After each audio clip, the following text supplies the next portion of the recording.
bardzo międzynarodowy projekt.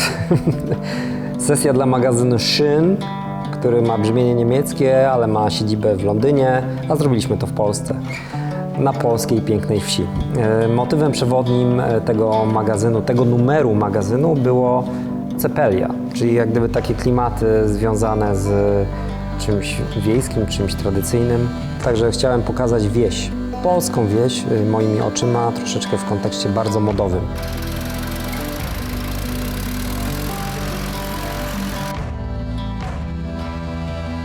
Także tutaj nie ma historii jakiejś takiej, którą chciałem zbudować, że coś się wydarzyło na tej wsi. Chciałem pokazać swoją interpretację modową polskiej tradycyjnej wsi. Także był traktor Ursus, była wiejska chata ze strzechą, były kury, siekiery i inne rzeczy, ale pokazane w kontekście przepięknych kreacji topowych polskich i nie tylko polskich projektantów.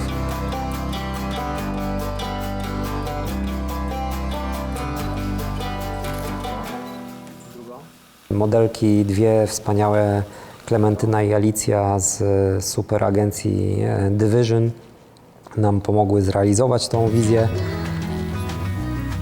Oczywiście Krzysiu Nawrot, mój ukochany fryzjer, mógł się wyżyć totalnie przy tej sesji, bo uplótł jakieś warkocze, różne kosmiczne konstrukcje na tych głowach, takie poprzeplatane wstążkami, kwiatami itd. Sławcia zawsze obecna, zawsze dobry duch i wspaniała kreatorka make-upów. Oraz gościnnie z Krakowa po raz kolejny Marcin Kulak z jego właśnie stylizacjami. Takimi dosyć współczesnymi, na pewno bardzo eleganckimi. Także to znowu nam się zderzyło z tą polską wsią, taką dawną.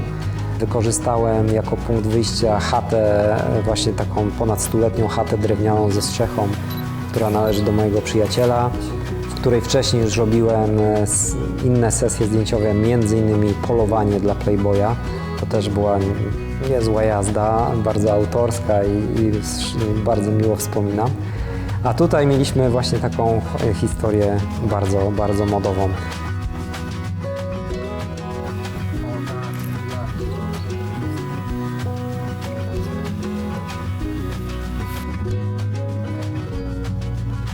Także starałem się po prostu zahaczyć o symbole związane z... Czy jeżeli masz temat taki edytorial modowy, który jest wąsko jak gdyby określony, no to po prostu staram się trzymać, nie pokazać tego wprost, ale zahaczyć o właśnie takie rzeczy.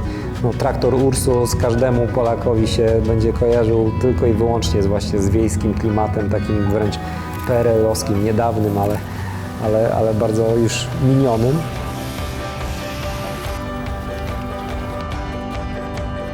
No, fajne doświadczenie dla mnie, też super. No, oczywiście muszę wspomnieć o tym, że gościnnie w tej sesji wystąpiła moja Ania jako modelka trzecia.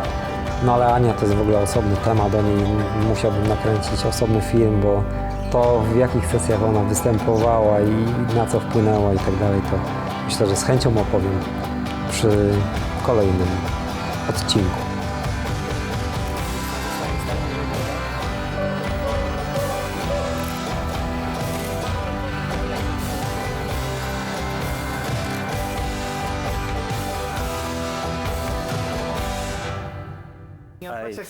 Ale no, ułożyła sobie słodko, tylko z profilu kurę poproszę. Zróbcie coś, żeby ona patrzyła z profilu. To jest kupa? To wie. Dobra, jedziemy. If you like this video, you know what to do. Thanks for watching.